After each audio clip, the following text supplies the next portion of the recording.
Hello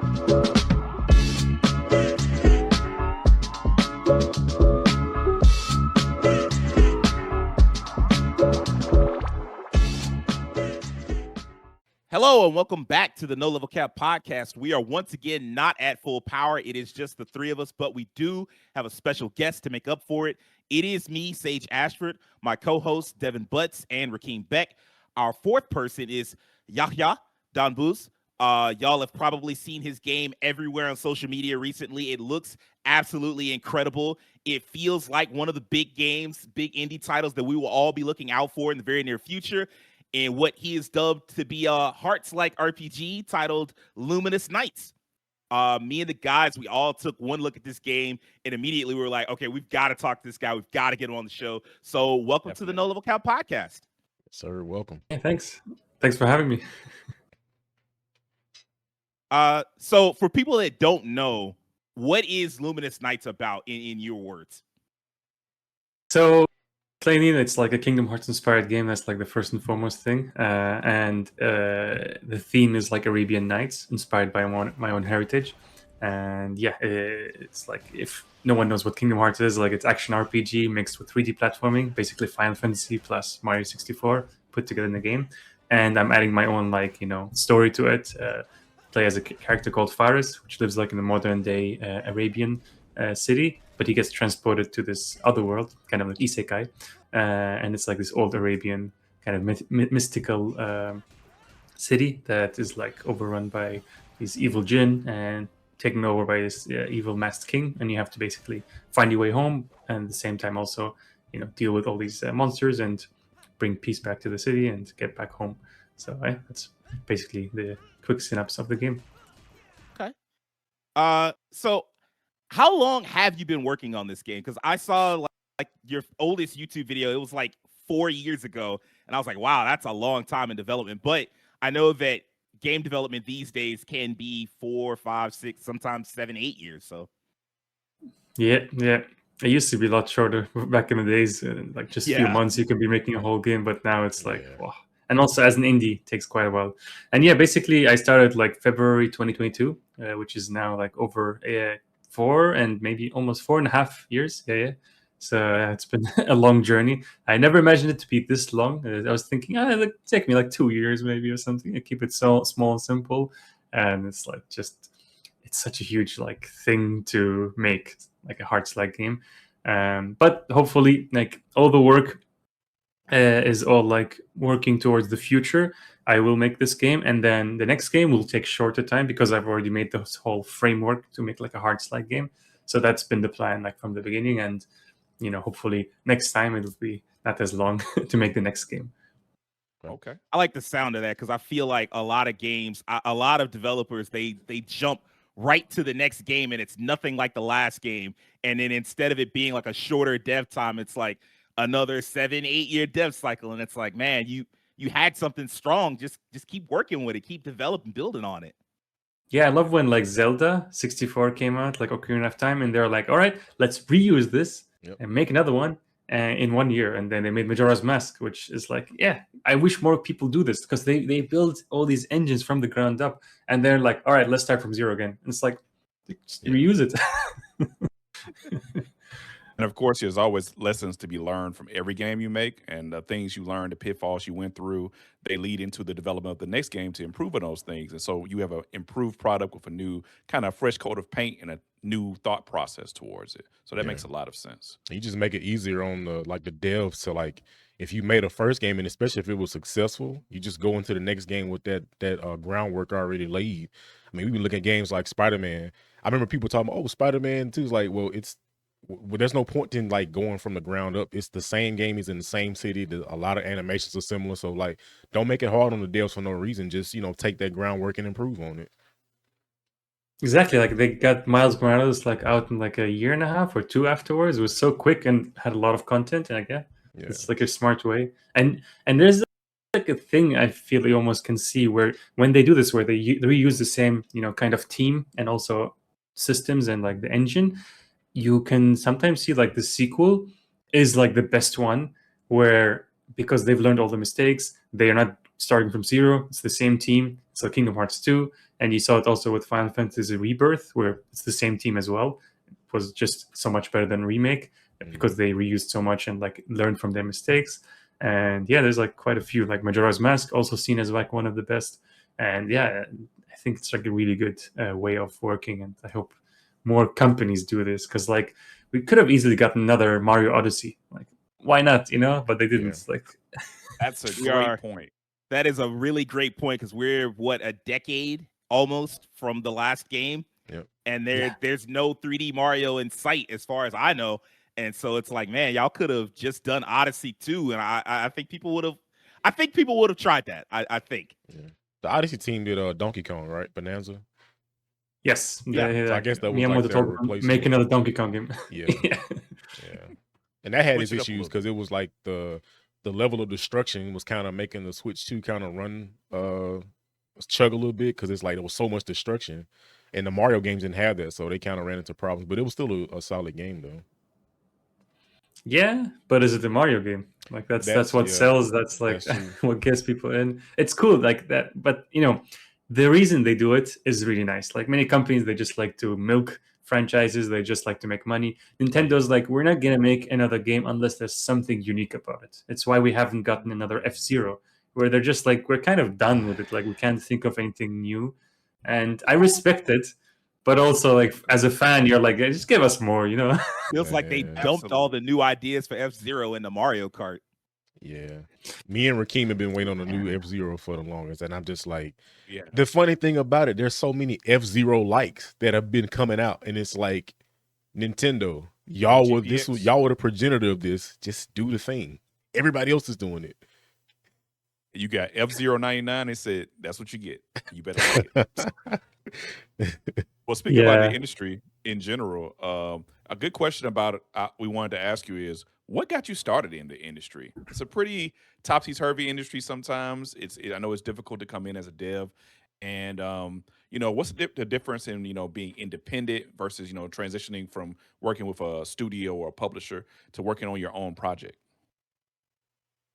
Yeah, so for me, when I was a kid, I was living in Germany in my early years, and they had these magazines where you get like these CDs with demo discs, like a kind of like demo games on PC. And there was this one game from Hong Kong by a developer who made this kind of brawler game, and it's called Little Fighter 2. I don't know if you guys ever heard of it. Yes, I love Little Fighter. Yeah, let's I'm go. a Little Fighter guy. Hell yeah! When I was a kid, a lot of people made animations out of Little Fighter on like Newgrounds and little sites, and I was obsessed with it. I was trying to play the game. I was watching the videos. Little Fighter. Did you get the mods? There's a Dragon Ball mod, Naruto, and all these like different like modding, and that's what got me into it. Exactly, like the textures were like just there, and you can just open MS Paint and edit them, and like that feeling of like you can create your own game. Like I don't know if you've ever tried that, like with the game or the modding part. No, I never got into the modding. I just liked the game itself, and then I watched. There was so many animations people would make. Like, I was really into like machinima at the time. So and Newgrounds was a very popular site that had a lot of machinima. And Little Fighters itself was on there a lot. People, I guess, not since it was so moddable, people were able to make animations out of it, make custom videos and little mini movies, and I would just love watching those. So yeah, I love Little Fighter. Yeah, it's like because it was like all the textures were just there. You don't have to extract them or anything. You just open the folder. And for my friend, that's what he did a lot. And actually me too a little bit, where we just put it in like PowerPoint, and like, you know, it's just like each frame, and then you get them like moving, and then start to make like different stories and stuff and slides and stuff. So it was actually like the starting point for me, where like, you know, kind of get this taste of like, you know, creativity. And for me it was like really like I was wowed when I just changed something in the MS Paint and then opened the game, and it's like, oh, my changes are in the game. I was just able to like edit the image, and that's it. And like that gave me the first taste of like game development. And from there on, like I kept like getting really interested in like learning Photoshop, 3ds Max, and different programs. And then many years later, I got into like there was a game school. I was living at the time in Dubai, and yeah, it was like this Ubisoft gaming academy, and I went and enrolled, and they taught us like a bit of everything: game design, programming, like level design, marketing. And yeah, that's like really when I got the big ramp off, and I have not really ever worked in like a AAA company. It's always been kind of indie. So I never like had that transition from like, AAA to indie. But honestly, I've always just liked that kind of flexibility, because when you are in a big studio, I've heard like many people talk about it, where you're just like this small cog in the giant like machine, and like you'll just do this tiny thing. I always remember the story about like this one artist who worked on Batman Arkham Asylum, and his job for 2 years was just making Batman's cape. And like it ended up being a really cool cape, where throughout the game it evolves. Like if it rips up, it burns up Was by the end of the game.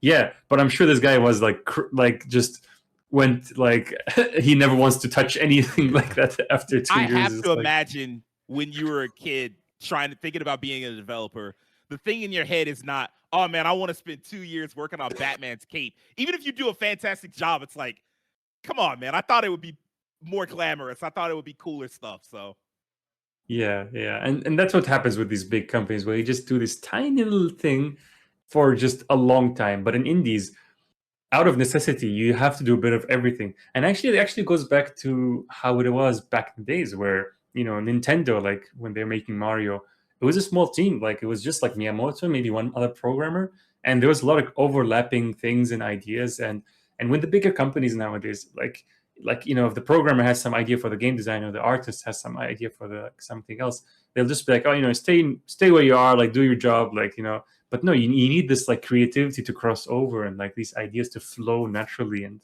freely. And that's what you get with indies, with smaller studios, where you do have this like very dynamic way of working. So that's why since the beginning, that's really the style I like to work in. I remember if you go back, you can look up like the development behind like the early MK games, and that's how that was. You saw all the footage of Ed Boon and Tobias, all those guys just doing all this stuff, sometimes doing voice lines and doing like poses and telling like the actors, hey, do this. So that's like dope. Like the fact that it was so much smaller back then and so much more intimate, I guess, with the process of developing the game. So I think that's really cool. And just being able to see that type of stuff, everybody kind of giving their input in certain things where that might not be their specialty. Yeah, exactly. It's so important in like creative industry. speaking of that, I've watched to do a little research before we got into this. I watched a few of your YouTube videos, and I have to say it is remarkable seeing how open you are with your development process, how you put things together, like what went into each decision and whatnot. Is that like intentional to encourage other independent developers that come after you? I mean, that was a side effect. But honestly, I'm just like, I want to share, my discoveries, the things I do while I'm developing it. I was just like, trying to share with other people. Yes, also like, encourage them and like inspire them, but also just like the aim was kind of, for players mostly. I didn't go too much into details of like, oh, this is how I coded this and stuff. Just kind of more, from the surface kind of explanations. But it was like just to have everybody along with me on the ride, and also have them feel like they're part of this journey, because I have gotten so much feedback on it for the game, because of like sharing it from such an early stage, and that really helped me. And so the game isn't just made by me, but also with the community and everybody. Like if you open my game now, even the demo I have, the playtest on Steam, if you open the credits, it's like over maybe 1,000 people, because there's so many like playtesters who have just helped and support the game and like give me feedback. And Cool. yeah, so yeah, it's a big contribution. Everybody's just like, yeah, supporting. And yeah, that's like the devlog. Like it's just an opportunity to share the game and also get people's feedback. That's dope. I think that's awesome, because I feel like all too often, at least for a lot of gamers, like none of us have any clue what goes into making a game. And so it just feels like this big mystery box where a lot of work happens, and then all of a sudden you've got a game in your hands and you don't know what led from like, okay, how'd the idea turn into the actual product that I'm sitting here playing. And so it's cool to like actually get a chance to get a look and see like, oh, okay, so you do use like you are like pulling inspiration from this, or you get these assets, and that allows you to do like stand-in work before you replace it with like the real assets and stuff like that.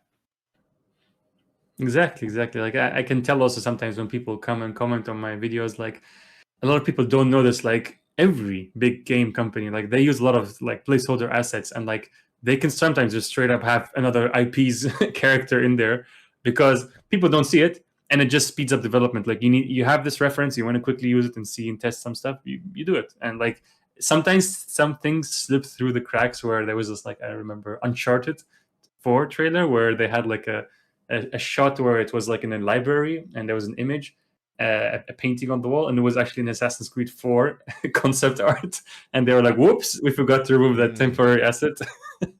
So it can happen, but yeah, like very normal. Like, you have to be like very open and to trying different ideas. And yeah, like big companies are very afraid of sharing this stuff, and they have this whole like marketing plan and things. And yeah, they have their reasons, but then also it would help to a certain extent to be more transparent with people, for people to understand more. But yeah, it gets complicated with corporate, and there's always like legal stuff and paperwork, and yeah, it just that's why being an indie makes it also easier, because like I don't have to ask anyone or get any approval before tweeting anything. I just go ahead and tweet, whatever I want to show. So yeah, it's very freeing, and yeah, I really appreciate now how you can just share these things nowadays. Yeah, I think that's actually dope, because back in the day, like the fact that we can, like, people kind of have access to developers is kind of weird, a little weird, a little wild at the same time, because you can like tweet somebody, but like you said, you can just throw something out there. You don't have to wait for anybody. I'm just gonna show my game off, and now with social media, like word of mouth is so big. That's most of the time how people see it, and the game just gets shared, and then it's wish list 100,000, 200,000. So yeah, it's actually a really big help for indies. It just that freedom of social media. Yeah, totally. Speak for yourself. Yeah. Speaking of social media, have seen, like, when you showed off your game, there was a little bit of critiques about the idea of a hearts-like RPG. And does that bother you at all, considering like there are tons of other indie games that are very similar, I would say. Like my friends, we do a lot of reactions to indie game showcases, and we always get a chuckle out whenever the narrator comes on, and it's like, in this new Souls like rogue like card battler, it's like, okay, man, like, and to see people get so upset to a point about the idea of a hearts like RPG, I'm like, I feel like we haven't seen that before, and so it's kind of cool to just have it personally.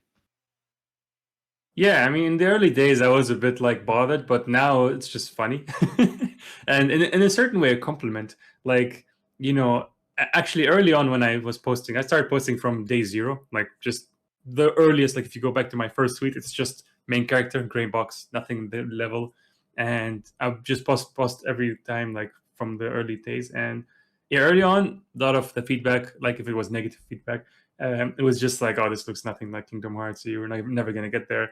Now people saying it's a copy or it looks like a clone copycat, I was like, well, it's good. That means like it's like it's getting high up there where people think it's actually very close to it.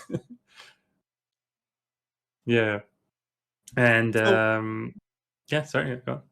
No, you're good. Go ahead. Yeah, no, I'm just saying, like, there's feedback in different forms that come, and there's some negative where it's just like people insulting, or other ones where there is actually a critic there, some like feedback, and I just take it all in. And like, what's funny is just I take it as funny, and what's like actual critique, I take it in and try to process it. So yeah, but it's like so useful nowadays, because you can get this early, like, measurement and gauging of like how good certain parts of your game is and what's lacking. And like, especially 2 years into the project, like it had like a bit of an identity crisis, because it didn't really have an identity yet. And it like needed something, and I kept thinking of different ideas. And then that's also like, I could get that feedback from everybody who was saying, it needs a bit more of its own colors and like things. And so that's when I like developed my own story, where it's like, from my own like heritage and stuff. And that helped, because of like all the feedback, it helped me like push it and try something new, try something creative. And yeah, so it's like, yeah, there's negative parts, but in the end, even that actually boosts up the views and like the engagement. So it's all good in the end if you are able to take it in a positive way. Speaking of that, you talked about some of the other inspirations that make it more unique. I saw on Kickstarter it mentioned that you had Arabian Nights as an inspiration. Is that more like for the setting and themes, or was it a really big importance to you to get that kind of story into your game? And um, Will we see specific characters that are references to that story in the game, or more of an original idea? I mean, I used like Arabian Nights to kind of, give the closest thing that people can relate to, because Arabian Nights, a lot of it is from Arabian culture. So I am pulling more from Arabian culture, which is like what Arabian Nights is based on, what Aladdin, for example, Disney movie is based on. So that's kind of like a bridge to, make people understand what this is about. If I just say it's an Arabian game, they'll be like, what does that mean? So if I say Arabian Nights, they kind of understand it more. And yeah, so I'm not necessarily pulling from specific characters, but yeah, taking inspiration from some of the fairy tales. And a lot of those fairy tales are based on like, real life like stories, fairy tales. Some of them are like, prophetic, from biblical or like religious like stories. So, Okay. it's all like very mixed in our culture where it all comes together. So yeah, I'm just pulling from a lot of those and just putting it in the story. So diving into that a little bit, I want to know, because I know Kingdom Hearts it has like multiple characters and whatnot. So is Ferris the only main character, or is that like a question that you're not ready to answer that all the way yet?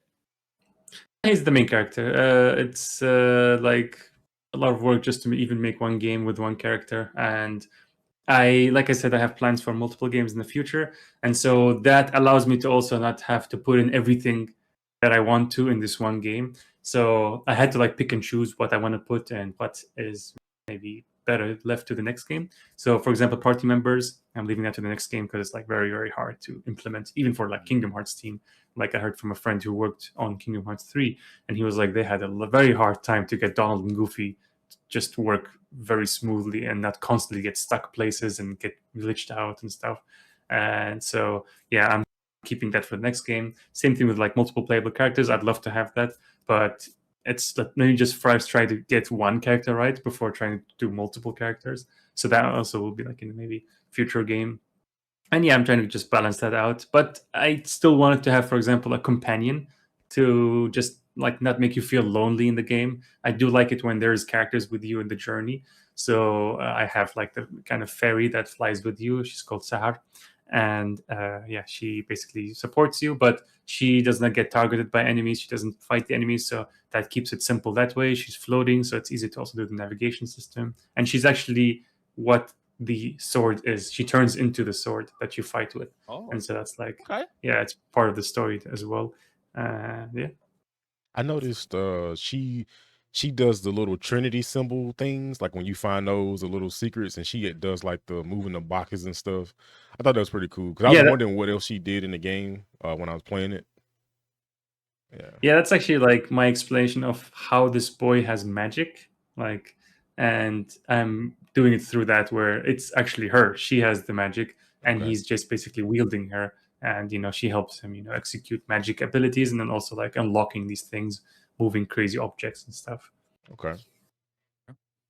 So you brought up like saving certain things for later, and that because it is hard enough to do like just having one character and things like that. So come to that. How do you avoid scope creep? Like I know that can be a challenge even for AAA developers, quadruple, like they have all the budget. And so I know at a smaller scale, it has to be quite the challenge. Yeah, it's tough. It's tough. Like very early on, I had like a whole kind of board I had with like all the different features of what I think makes Kingdom Hearts 1 and 2, for example, so good.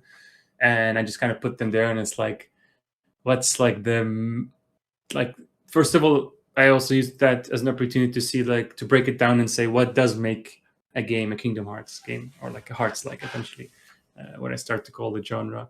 And yeah, for me it was like the action RPG combat, the 3D platforming, and the heavy story in the game.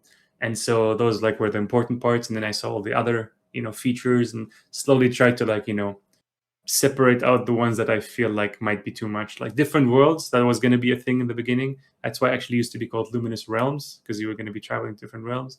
Then I had like advice from one game developer friend where he did make a game, and he had 4 different worlds, and he said like try just to do one world, like even if it's like 4 different, like the same scale, like he said, I wish I had that because then I can reuse assets that I made, but I had to make 4 separate world assets, and like he said, it was so much work. So that's like one thing I'm keeping for the future. Like I would love to have more worlds in the future, but not for this game. And same thing with like the party members, like reaction commands, for example, pretty cool, but not yet. Even the cutscene system, like now the cutscene system is a bit more like a simplified version. Where I don't know if you guys all play, I think, Kingdom Hearts. So when you are talking with the speech bubbles and stuff, it's that kind of level where you still have some nice cinematic shots. There's animations, but there's no voice acting. There's no like super cinematics because that really takes a lot of time and work. And if you get those just a little bit wrong, they can look so off and bad. So again, like for a first game, I should play it a bit more safer. So yeah, I try to like always judge these things, and like I try to keep an open mind, but at the same time, just like be careful and like kind of evaluate my time. I do think I've already did a lot of scope creep, where there's a lot of things I didn't want to, like I shouldn't have maybe started to do, but I'm already in it deep, so I'm just gonna go through with it. Yeah, I can imagine sometimes just getting that one idea that you're just like, oh man, that's so cool, and then once you get there, you're like, wait a minute, this is going to be a lot of work, but it's all, you're like, oh, I'm too deep now. I just might as well finish it up. Also, since we talked about, Kingdom Hearts has a big influence on this game, and we talked about the cultural influence of your culture in the game as well. Were there any other games that influenced some game design elements? Maybe something more with the platforming or the combat that people may notice when playing this game. Yeah, so gameplay very heavily from Kingdom Hearts 1 and 2 specifically, but for other parts, gameplay as well maybe. I took inspiration from games like Persona 5, Final Fantasy 7, and Undertale. I really like those games. And in terms of story, I took a lot from those games as well, but also anime like JoJo's Bizarre Adventure, Fate Zero. Movies like Lord of the Rings, and also The Prince of Egypt, if any of you have seen that. Yeah. So taking things from here and there, elements, and yeah. So I want to ask, since I played it, and I noticed like there's a lot of small details. You play Kingdom Hearts, you pick up on certain things, and I went to the customization menu or the options menu, and it had Hearts like control scheme, and it had action RPG. I thought that was really cool, because most people, I probably don't even realize if you hadn't played it, like Kingdom Hearts wasn't a traditional controller setup. There was no X to jump, it was circle to jump, so that's very different from like your traditional, like usually squares attack, X is jump, circle is like dodge. That's kind of like a formula that like action RPGs they follow. So I think that's really cool that you like put that little small detail in to keep the OG control scheme while also giving people that like play newer action RPGs a control scheme as well. Even the music, I just realized this. I thought that FF7 Remake was like one of the first games to do dynamic battle music, but I remember it was Kingdom Hearts, because it would just play a different version of that music for the world in the battle. And I was like, you have that same thing, and I'm like, that's a very like good attention to detail, because I thought, oh, that's pretty dope. It's the same music but just remixed for the battle. So I think that's pretty dope. And I wanted to ask real quick, is there any, I know you said you kind of doing it small for this first game and keeping some things out. Is there any like mechanics that make it like different, a lot more different from Kingdom Hearts? Is everything just kind of like just an inspiration from that solely? Like any mechanics or anything like that? Yeah, I mean, it's tempting. And I know a lot of people will say like, add some of your own flavor to this game. I know, I'm very well aware of that, and it's correct. And this is what you should do usually in development. But the reason I'm doing it the way that I am right now is, before I can try to innovate on the system, I want to first just get the original system right. Like sometimes people get lost in this, where they take inspiration from here and there and they kind of make their own thing, but it ends up being just like everything's half-baked, it's not working properly. So before getting to that, I'm gonna just get the base down, kind of like how Kingdom Hearts 1, they were trying to get like this whole system. I mean, they got it from like inspiration from Final Fantasy 7 and also like Mario 64 and some other games. Actually, they were making in PS1 era. Recently I found out like there was one PS1 game Square made that was actually like, I feel like was maybe a kind of a not prototype, but like a lot of inspiration maybe came from that as well. It was like an action Threads platformer. of Fate. Maybe it's like you play as this boy and girl, right? Yep, Threads of Fate. That's Threads it. of Fate. That's Yeah, Threads yeah. of Fate. Yep. Yeah. Yeah. And so they took a lot of that, and then they kind of got a good system in the first one. Then the second one they built on top of that and really made the game like so good. So I kind of want to do a similar thing where basically try to still first get it right, and then innovate on that and try new things in the next game. But there is one thing I've been like working on where I want to change it a bit. I don't know if you've seen my like different devlogs and posts. You may notice like the command menu has like evolved a lot throughout the time. It used to be actually like not a command menu, but like a different kind of system. I was trying something new there.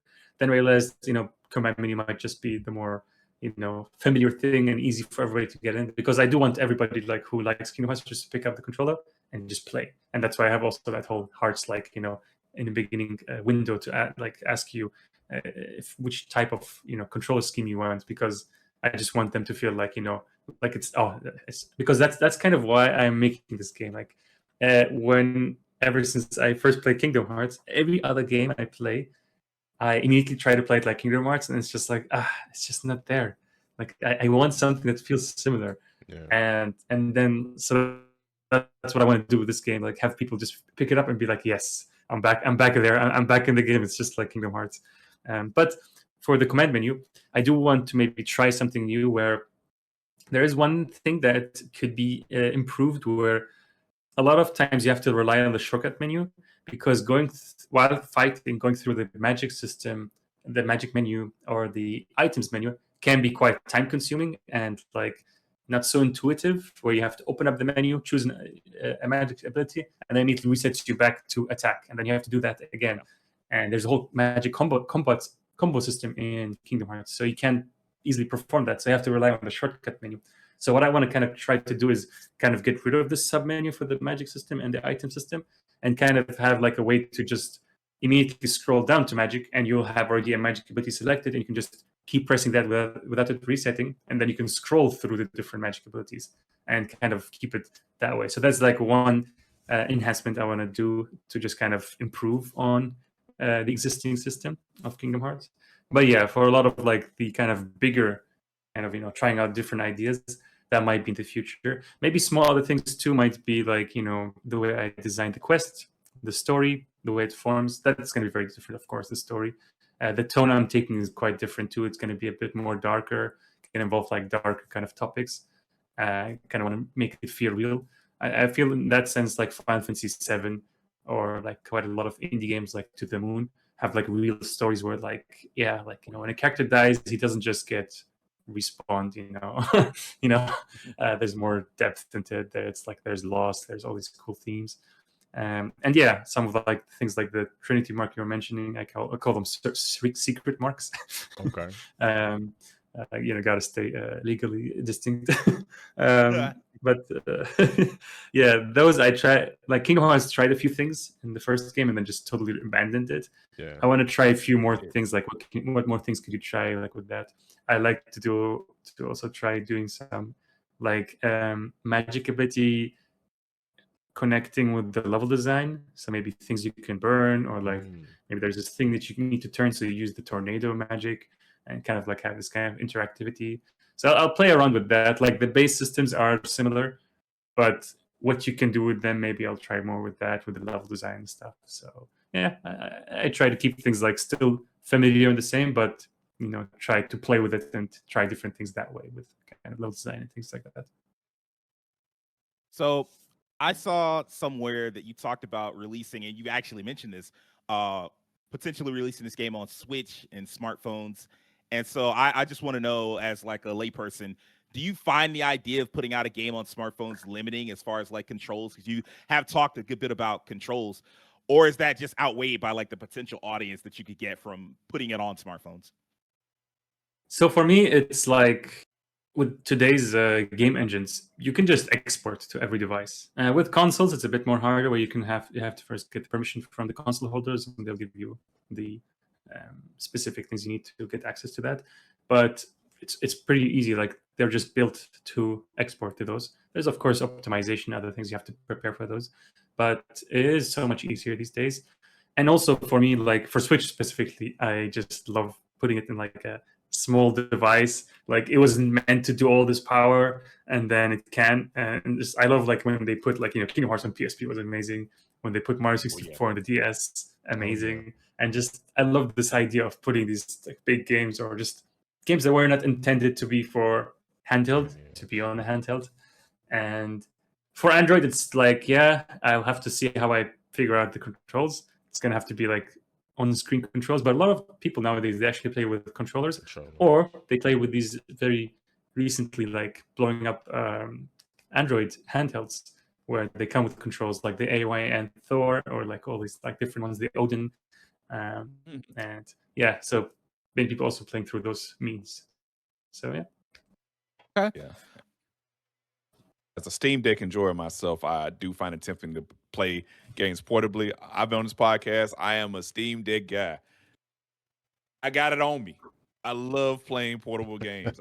It's been my little, especially indie games lately, because indie games don't have as hard of technical requirements, so it's a lot easier to get them on like smaller space on your devices. And just the idea of playing a Kingdom Hearts style game on a handheld sounds awesome, and I hope that comes true, because that sounds pretty tempting. I mean, you can already go to my Steam page on your Steam Deck and just download the playtest, and it already works pretty well performance on the Steam Deck. Awesome. So speaking of that, this is a bit of a niche question, but I did notice you already had minimum specs up for minimum and recommended specs up for the game. And a lot of games have specs up in the air, like right until like the last minute. So are those set in stone already, or is that just what you're aiming for at the moment? Yeah, I mean, of course, nothing is set in stone, but it's what I'm aiming for. And I am developing the game like in the most optimized way I can, just as like a hobby. I love to optimize things. I'm even like doing like the shadow system is like as if it's a PS2 game. I don't need to go that far. Even the lighting system, there is not a single light in the game. It's all like not baked even. Baked is also a new technique they do, and that costs a lot of memory with textures. No. I'm doing it the Kingdom Hearts style, like the 3DS style, where like a lot of different games they did back in the days. Actually, even Spyro and like Zelda on DS and all these games where you do it with vertex colors. Like it's just data in the 3D model, and you paint the lighting and stuff like that. And that's like extremely optimized, where the game could run on potato PC. So yeah, I'm just like I love optimizing it in all these crazy ways. I turn off all the post processing and all these crazy things. I'm making the game in Unreal Engine, but I'm turning off all the Unreal Engine, next gen things. And yeah, so I am like seeing it's gonna like work very easily on any device. I've tried on a smartphone, works fine. I've tried on like an old, like over 10 years, 10 years kind of PC, works there and there too. Steam Deck works fine. So I'm pretty confident it can work on pretty much like maybe 99% of people's PCs, unless you have a Pentium 4 PC like from 20 years ago. So yeah, I'm not too worried about that, because I'm keeping it very optimized. I can say firsthand, the game, from my experience from playing it, runs really smooth. I didn't have no issues, no frame hiccups, anything. It runs really smooth. I'm glad to hear that. Yeah. I've got a question. So as far as like you've talked about some of the development, and you've also mentioned that you have a playtest for the game, and you've gotten a lot of feedback from players on the playtest, and that's been helpful for you. But like early on, were there any hurdles or challenges you went through developing the game, and how did you overcome some of those challenges, and are you still going through some of those hurdles now? I mean, every day, like that's game development is just problem solving. Like you just every day you have a new problem. Like, how do I make this? How did I design this? You design it, and it's like, oh, it's not working well. It's not working efficiently. All these problems.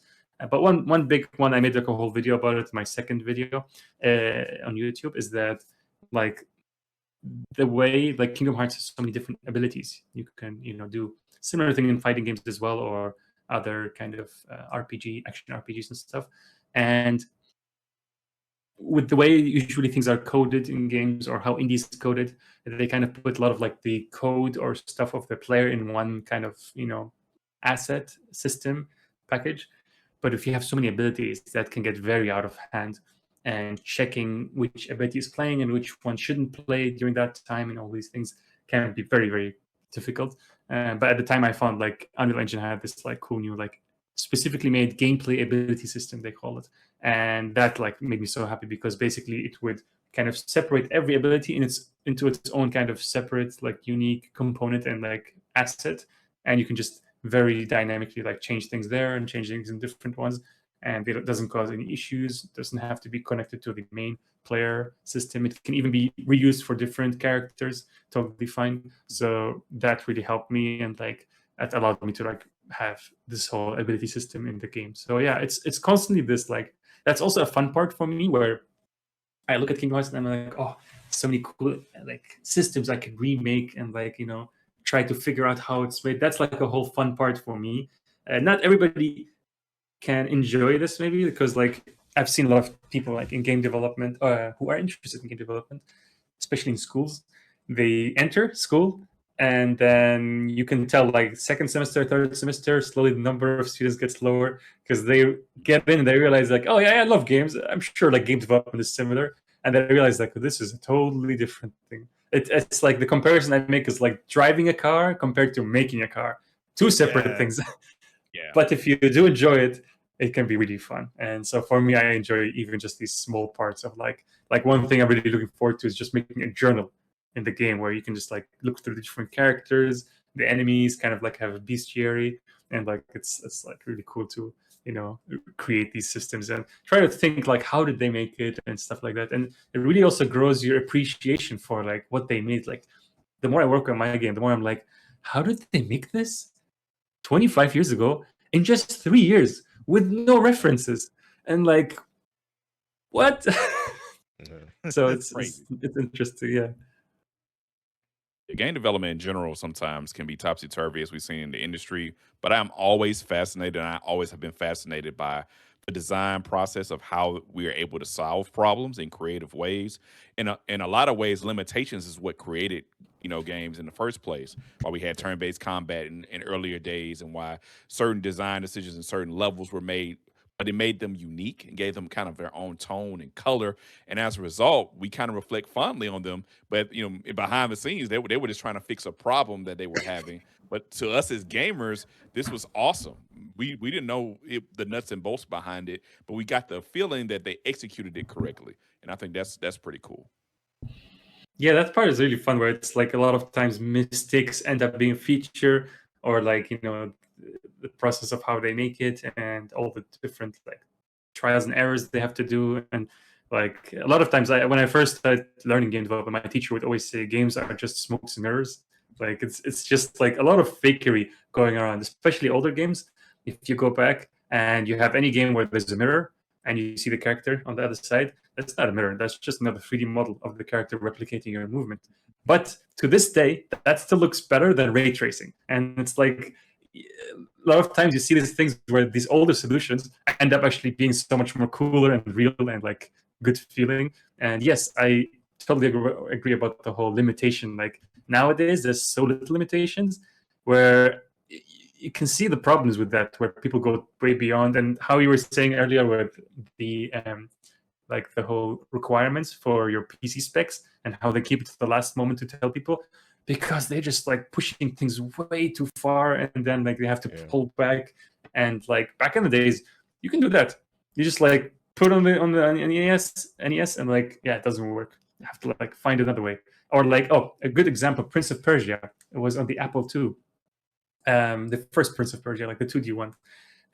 He wanted to make a antagonist, like the other kind of boy. He was like his like it was like black and white or something, but he couldn't add more. He was like out of space. So he found a way. I'll shift just the pixel colors of my main character, so I reuse his assets, and then just that's the other enemy of the game. Like he kind of comes popping back up in the game all the time. He's like the kind of dark Link of that game. It may actually be the game that started this whole trend of like having a dark version of your own character.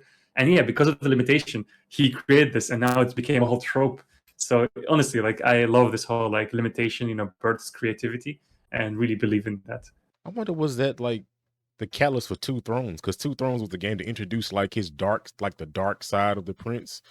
I think it was either Warrior Within. It might have been Two Thrones, one of them. But I wonder if that was like the catalyst for that, because I remember he had like a dark side, and I think it was after Sands of Time. That's interesting. I didn't know that. Yeah, I mean that was more PS2 time. They had way more performance at Yeah. that point. They were working with like megabytes. Mhm. Like the guy who was making Prince of Persia 1 Working with was working with bytes. like bytes, Yeah. or he was just like, I have no space. Yeah. But yeah, like you still find a lot of these kind of cool things, even like up until maybe PS3, mostly, but before like PS2 and before, that's where they really were like playing around with these like kind of limitations. Mm. And it's really interesting. And there's so many videos out there you can watch that just talk about these kind of cool limitations that birthed creativity. It is interesting you bring up like the idea of like reflections and how much better they looked back then with versus like the ray tracing that we get now. Because I did hear that not too long ago, like someone explaining how ray tracing works and how like when it's at its best, it does look better, but like so often it's not at its best, and so it's like, well, what was the point? And then it does wind up pushing the system, like pushing system requirements far beyond, and then it doesn't run as well, and it's like, man, like we could have just done it the old way and it probably would have just turned out better all along. Exactly. Like that's why now specs is like a new game comes out and not even the best PC can run it, and it's like, what do you mean? Yeah. Like that doesn't make any sense. That is crazy. And back in the days, it was like easily runs on your 7-year-old like PC and like totally fine. Yeah, like I really like that when they were still like taking care of this. And indies do this a lot now, where I feel like indies are taking place all of these older like style of game development, where they do work with their limitations, especially like with resources, because we are limited by resources as indies. So we try to find these tricky ways of how can we still make this cool game, but with my limited resources, whether it's like money or workforce or like artists and stuff. And you find a lot of creative solutions people have come up with. Well, I mean, at this point, I would say that it's not just indie devs that are limited by resources. I think a lot of the gamers are getting limited by resources as AI kind of sucks up all the RAM, and so it's a lot harder to get upgraded systems so that you could run the quadruple A game out there. And I just earlier, one of our podcast mates was pointing out how a 5060 is like $800 now, and I'm like, Jesus, that's supposed to be a budget card. And so it's like I don't know, man. Like, I think indie really is the wave of the future for a long time to come, because y'all do have to think about, well, you don't have the resources to just push the limits of the system, and that's good because we don't have the system that can be pushed. So there's another part to it as well, where the big companies, they have big IPs, so they know people will do anything they can to play that game.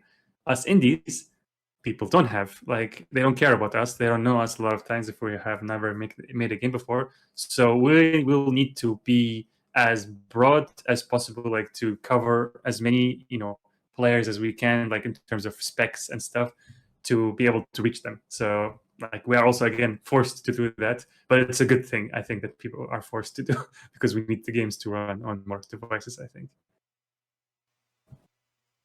Yeah, that sounds sounds like you have more of an opportunity to reach the audiences now, that people that they're kind of like, I feel like the bigger games and AAA companies have forgotten about, as they expand and they try to reach a bigger audience, a casual audience. There are gamers that there is a window there that kind of want a certain type of game from a different time, or they want a game within a different budget or framework that works better for me. I know for me, for example, I am loving this big indie RPG boom that's happening, because I have been able to play so many consistently good indie RPGs that are under $30-$40. And it's been like almost like a renaissance for me as a gamer to realize, like, oh, I don't necessarily have to buy every big budget $70 game. I can get a really satisfying experience on Steam or on my Steam Deck or wherever from a developer who's just passionate about a certain type of game. I think that's pretty awesome. Um, Speaking of that, you mentioned earlier that you had there's a playtest available on Steam currently. Can people access that now? and play your game on Steam. Is there going to be any expansion to that, or are you playing any demos maybe for the future if you ever do any ports to like consoles or anything like that? Yeah, so I've been working on a demo for the last several months. The playtest is just like, kind of a playground. You can try out the mechanics I have right now. It was all just to get feedback. But now I'm making a polished vertical slice demo, which should give you the quality that you should expect from the full game. So that will be on a different level, hopefully, in terms of polish. And yeah, I'm still working on it. Still going to take some time to put it out, but I'll be putting it on Steam. And yeah, consoles, once I can get access to the consoles and like get those going, I can do that too. But that's going to be a bit later. I'm also not planning to release the game all at once and everything. It's going to be Steam first, and then go one by one each console, Android at some point as well. And yeah, so it's going to be that kind of release schedule. So yeah, but hopefully the demo, I'm hoping to release it in a couple, like maybe next month, 2 months. We'll see. I'm trying to hit Before the maybe end of the year, Next maybe? Fest. Yeah, I'm my current like deadline. I'm trying to get like on the Next Fest in October. But we'll see. Like for me, an important part of like the whole time developing this game is to try to, it's quality over speed, quality of quantity. Yeah, but quality is so important for me. I don't mind delaying things just to make sure it's good and works well. And so I'm working with my, play testers, with friends, showing them the demo to, really polish that so that when it comes out, it feels just right and it gets the chance to like actually promote itself properly. Because Steam Next Fest, you only have one chance per game, so I want to make sure I put it out when it's like in a good condition. So yeah, but it's coming out hopefully, and it's going to be, and that one will also have a story. The playtest doesn't have any story. It's just you're walking around the town, and it's even like the old town I had with temporary assets. Now I'm making like everything from scratch, like unique assets and like a whole part of the game story as well in the game. Okay, looking forward to playing it. Yeah, I mean, I am excited to check this out, to check out the demo whenever you have it. There is that one quote, though. I do agree with the idea of like making sure that it's good. So if you have to delay it, there's nothing wrong with it. It's that made up Miyamoto quote. What is it? A delayed game is eventually good, but a rushed game is forever bad. Like, so I'm fully in favor of delaying anytime, especially now in this era where we're constantly like drowning in video games. There's always something right around the corner. I'm like, if you got to delay it for whatever reason, whether it's quality, whether it's the game's quality or your personal quality of life, just push it back, man. Like we'll be okay. We'll like it. Once the hype is there, it stays. Yeah, exactly. I want to say real quick, I got to tip my hat to you because in the little training area, which is I'm assuming it's based off the Hercules arena, like you have the different footsteps lined up. I thought that was really cool. Like the snow, the ground, the grass. I thought that was really cool. It's just like panels. Anybody's played the playtest like panels, and you just walk on each one and just give the different footstep sounds. I thought that was pretty cool. Yeah, I mean, actually, that's typically called like that level is a playground, or sometimes called like a playtest area. Every game has that. It's not inspired like by Hercules or anything. Like Okay. We use also these square shapes and like tiles to kind of measure distance. And that's Okay, just like when you're developing a game. Even Kingdom Hearts has that. Every other game, Mario has that. They don't always show it, but if you look at development footage, they have those too. And yeah, it's to test out the game, test out all the limits. I'm sure you saw like there's places where it's like thin walls, it like kind of gets shorter and narrower. It's just like make sure the physics work right.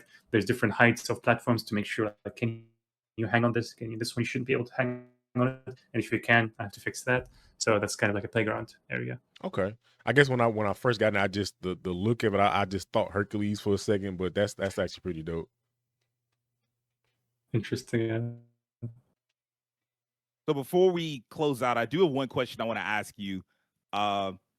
Your game is very specifically inspired by Kingdom Hearts, but it is also like we've had so many different waves of like we're bringing back this era of gaming, like the SNES era and the NES era, and yours. I feel like we don't get a lot of like PS2 throwback games. Would you like to see more things along those lines?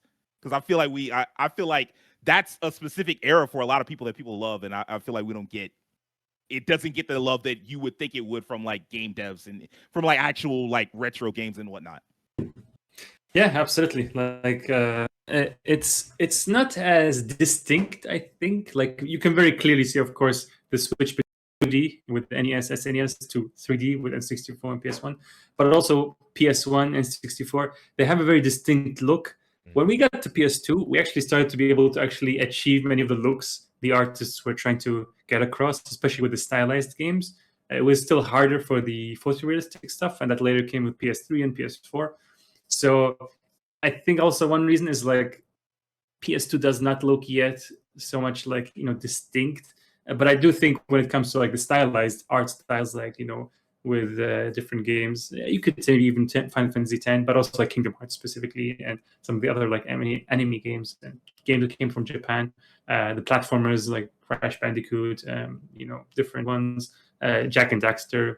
Oh yeah. They have a distinct look, or also the gameplay, distinct gameplay. So those I love to see more of those, because also the focus and kind of their strategies with what they want to make with games was very different, and it kind of totally changed when they went to PS3. So yeah, with Dusk Fate, for example, that just came out yesterday. Like that's a very like PS2 looking. It looks, of course, modern, but feels very much like a PS2 game with the platforming and the feeling the characters and everything. So I would love to see a lot more of those kind of games for sure. Awesome. Well, yeah. I saw online also that you have an upcoming Kickstarter campaign coming out. Yes. Can you tell us more about that? When is it open, and what made you go with crowdfunding? Yeah, so for the timeline, you can go now, and it's kind of like a wish list system where you can go and follow it. There's a button called like notify me on launch. And that would be great if everybody can do that, because that kind of is like wish lists where when it launches, everybody gets notified. So I'm hoping to launch it sometime later this year. I'm still waiting to grow it and also finish the demo. This is one thing also with Kickstarter. A lot of times, in the past, many people made Kickstarters where like, I have this game idea and all these things, and it has nothing to show for it. Just maybe like concept art or some made up trailer. Yeah, so no one is requiring that, but I want to just prove to myself first, and also to others that this is the game and this is how it's going to look in the final form. So I want to finish first the demo and get it as polished as I can. And also I'm trying to reach at least 2,000 followers on the Kickstarter page before I can launch it, because that will get me close to the goal I'm trying to get for the funding. And yeah, it's been the plan from the beginning, actually, to do Kickstarter, because I can spend many years making the systems for the game. That only costs me my time. But the content of the game, I have to work with many artists and stuff. I could make it myself. I have studied and done a bit of 3D art in the past, but it's going to be, the quality might not be there, and also it would take too much time. I'm already busy making the game. So I need to work with artists. And so far, with what you've seen online, with my new clips, all of it has been made by artists, really amazing, talented people. And I will need funding for that to make the full game. And so that's why, like, from the beginning, that was the plan, to make the content of the game, with funding, and also potentially be able to work on it full time. So that would help me too with the funding. Makes sense too. With your transparency, with like your development process, YouTube channel.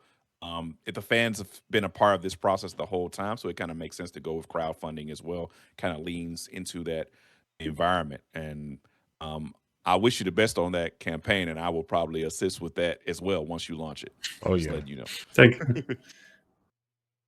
Also, since we got our bit in about scope creep, I can tell you won't be one of the ones that falls for the thing where it's like, oh, stretch goals, and then you add a bunch of stretch goals that just make it so much worse on trying to actually get the game out, because you've added a bunch of like unrealistic stretch goals that do hype the fans up, but then it's like, okay, well, now I got to deliver on this, and it becomes a problem. Like a fishing game and a DLC and a whole other like expansion. Yeah, exactly. Yeah. 6 other characters, Yeah. Yeah, exactly. So Multiplayer, easy. It's just a couple of $1,000, right? we remember it was a couple years ago when Shovel Knight came out and their Kickstarter campaign. They were basically they paid for those stretch goals for years because they did every single one of them for free. And it was so much extra content, which I mean, the game was very successful, but obviously doing free content for years, that's going to put a strain on any studio to meet those goals. So yeah, scope creep can be rough. Even if you do land it, it still can be kind of rough. Yeah, and yeah, we're always like told like to be careful with these things, like with the stretch goals and stuff. I was also planning not to do physical rewards, but then I did find someone who can help me with that, and also like I wasn't good on my own because that I have heard from people's experience, and also my wife, she's like a manga artist. She's the artist for the game, and she cool. yeah, like webtoon, and then she puts it into like a manga form and then sells it on Kickstarter. And she's made like 3 campaigns already, and I helped her with that. And yeah, it's so hard to do physical all on your own. You have to do like manufacturing, and talk with the factory. They have to send it over, send you a sample, and it's like, oh, it's not the right color, it's not the right shape, and all that. And the logistics are a nightmare. And then you have to send it to every single backer. That's a whole job on its own. And then you still have to make a game. So I was like, I'm not doing any of that unless I have someone who takes care of all of that. So I did find like a friend who does all these things. He has a whole company. Hopefully I'm going to work with him to do that. And I want to like make the physical rewards feel like, nostalgic as well. So I'm still thinking of different ideas, but yeah, I'm hoping to do some cool rewards too. So people don't just get like a Steam key code and that's it. But also like if they want to have some physical thing they can put on their shelf and with a DRM free version of the game. I'm always understanding of any indie developer. Like, obviously, the work is so much harder when you're doing it on your own. And so I respect it when y'all don't want to do physical because it's like it is a job unto itself. I am a little more annoyed when it's like big companies like Sony or whoever, and they're like, we're just going to stick a code in the box. And it's like, come on, man. Like, you make millions and billions of dollars. Like, what are we doing? I mean, even many years ago, like we no longer have this, like the manual with all these like they nice can't even do colors them exactly. They can't even do the manual anymore. I tell you, PS3 was a warning sign because they stopped them like partially in the PS3, or they stopped doing the manuals. It was just like a little. I remember when the PS Vita. Yeah, the PS Vita, I remember, was the first one where it's just we don't put manuals, and they're like, "Hey, well, they'll be digital," and it's like, okay. Manuals, they weren't the same, man. They just weren't the same. Yeah, no. It was something like you mentioned earlier. You were talking about the nostalgia and like how the PS2 games felt like that generation was more identifiable by how it played. I saw you got the 99 save slots, and I was like, "This is so cool," because I was like, "This was a part of like." One of our podcast members here has a story about the 99 save slots, and I thought that was so cool. I'm like, he kept the small touches, so I can just, save the game, have as many files as I want to, Yeah, I mean, I'm baffled why Kingdom Hearts 3 only has 9. Like some modders finally got it in where they put 99. It's like, wow, you don't have much to lose. It's not like a save file takes up a lot of space. Like we're not. If it's a creation kind of game where you create levels, that can blow it up. But no, it's just like data. Like, oh, this is your level. This is where you are in the game. That's it. So you could have 1,000 if you want to. Yeah. I just thought that was cool. I have a story I always tell my friends about my little brother when I was younger. He played Kingdom Hearts 2. And of course, he loved the opening with Roxas. But he only loved the opening with Roxas. He was very small. He was like 4 or 5 years old. And so once he got back to Sora, he was like, yeah, I want to go back to the beginning and play Roxas again. So he would restart and play all the skateboard section, the part that was like all kidified in the very beginning where everybody was like young. He loved that section so much. He would just get to the part where you get to Sora and progress the game and just restart. So I had my own save, and he just kept saving over my saves over and over again. And so one day I was like, I'm gonna get him. I went all the way down to 99. I put my save right there. I get home from school, I think a couple days later, I look at it. He done saved over 99 save slot 2 in the save spot. Oh my goodness. I never got to beat Kingdom Hearts 2 because he just kept saving over my save slot no matter what I did. See, the mistake you made was take it home. Yeah. Yeah, go. Oh no, you go ahead. You go ahead. No, that's just like get your own memory card, like so you can put it in your pocket when you go out. See, that's what I should have done. I just took my memory card with me. That's probably what saved. The mistake Rajhkeem made, he forgot that you could go to 99 from 1, like just with pressing up. You should have went to like 50. That way he would have had to go off because they had like you just press up and you already at 99. I wasn't thinking straight. Now if he deleted that one, then that's like, all right, little brother. That's intentional, yeah.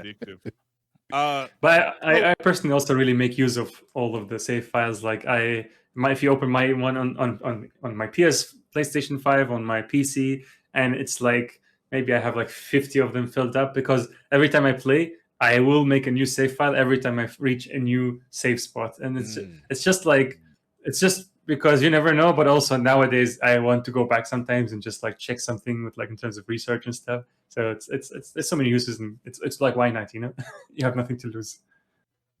Speaking of Kingdom Hearts, as we're shooting this, it is roundabouts 9:00 in our area.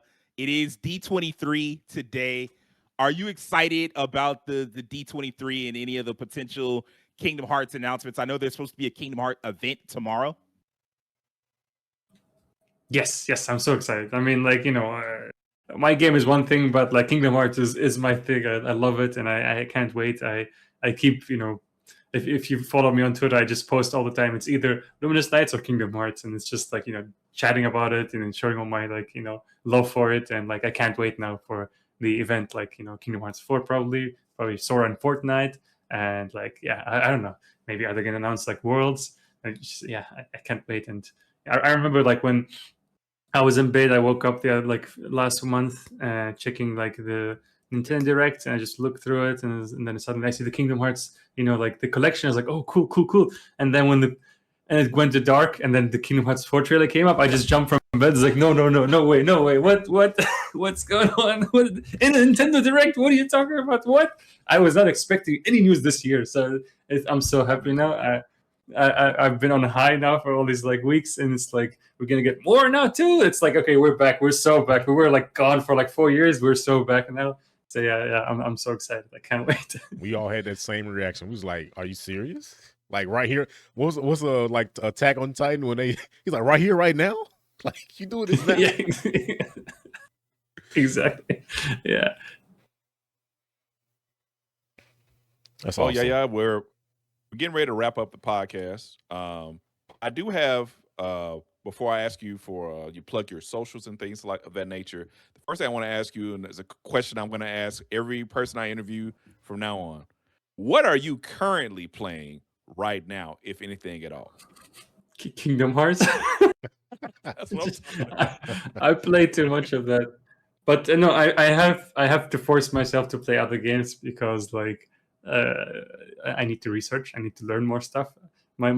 Because it also does affect me where all my references are just Kingdom Hearts to an extent where like when you were mentioning about like me having these control pop up for Hearts, like the reason I made that is actually I was showing the game in one of the events, and Shuhei Yoshida, I think you guys know him, he used to be the PlayStation head of PlayStation, and he was indie for a while, and so he would always come to these events. I live in Japan, so I always see him at events, and I was showcasing my game, and he played the game, and he was like, "Why is attack this not square?" And I was like, "Huh?" Because I played all my life just playing Kingdom Hearts, and I play other games too, and I'm always like, "Why is every other game not X?" And then he made me realize, like, oh, I am the one who's different than everybody else. And then I talked to the people next to me, like in the other booths, like Japanese people. I'm like, and I'm telling them this, and they're like, "Yeah, Kingdom Hearts is the weird one." And I was like, "What?" What? And so that made me realize, oh, I should do something about that, but I still want to keep the Kingdom Hearts controls. So I made that pop up. So I kind of forgot what brought me to this, but like the familiar, because I need to play more games. So I try like to avoid this kind of situation where I have to be also, preparing my games for other people. I'm playing currently Ultra Kill. Finally getting to that. It's been out for a while already. And the other day was I playing some other game. Different games. I'm trying to play new things every day, and especially indies, mostly Clear Obscure I want to play, yeah. I saw everybody getting hyped about it, but that's not usually something that gets me to play a game. But then 3 weeks ago, I met the guys who made the game. They came here to Japan. They gave us like a talk for us Unreal Engine developers. And that actually got me interested in the game because their techniques, the way they were designing the games, I was like, wow, okay, so that's how, as an indie, they were able to do it. They still had big budgets, but still, they really worked with their limitations and the limited team size and the time. So that actually got me interested to want to try the games and just see technically, from a technical standpoint, how they developed it and made it. And yeah, I try to play indies mostly because I think a lot of innovation is coming from there, and there's a lot to learn from there. Did you pick up Dust Fade? Yes, gonna pick it up very soon. Very soon. I played the demo, and yeah, I really like that. Does that worry you? Like, do you ever think about playing like games along those lines and worrying about it getting in your head as you're developing yours, or is that not really a concern? It is a concern. It's what makes me scared of playing other games, because it's like I want to stay in the zone and also not to get feature creeped and stuff. But there is still a lot of always to learn from, like the game feel and like the kind of the settings and options to make it easier for everybody, and modern kind of fixes. If I rely too much on one game, also on an older game, I'm missing out on some stuff where it's like people nowadays will play it and be like, this is very weird and doesn't play as like it should, and because maybe only the fans love it because we're from the older days, and then new people will be like, well, what's this? So yeah, you gotta balance it, so you need to play a bit of that in here and there. Okay. Yeah. Where can people find you or find Luminous Nights so they can follow your game, follow the Kickstarter? What's the best way to reach you? Do you have your own Discord or your regular socials? Yeah, I'm pretty much on everywhere. Like if it's social media, just look through for my name, Yahya Danboos. I'm everywhere, like Twitter, Blue Sky, YouTube. I'm not on MySpace yet, but hopefully someday. And we're all trying to get back, yeah, I did hear they're actually trying to revive it, so we'll see. And yeah, the Steam page, Luminous Nights, is there. Kickstarter, Luminous Nights as well. And yeah, and we have a Discord as well if you want to come and chat with everybody and discuss the game, share your feedback, share your ideas, just chill with everybody. All right. That's awesome. Well, yeah, we thank you so much for giving us your time, your attention, for sharing with us your game, your processes. You have been an awesome guest. We are looking forward to Luminous Nights. So for everybody out there, we want to, if you see this, follow Luminous Nights on Twitter, follow Yahya on his socials. Get ready for the Kickstarter campaign. Go on Steam and Wishlist as well. And make sure to follow all its socials and follow No Level Cap Podcast for all your gaming needs. And above all, play some more video games. And this is the No Level Cap Podcast, signing out for the day with our guests. Have a blessed day. Peace.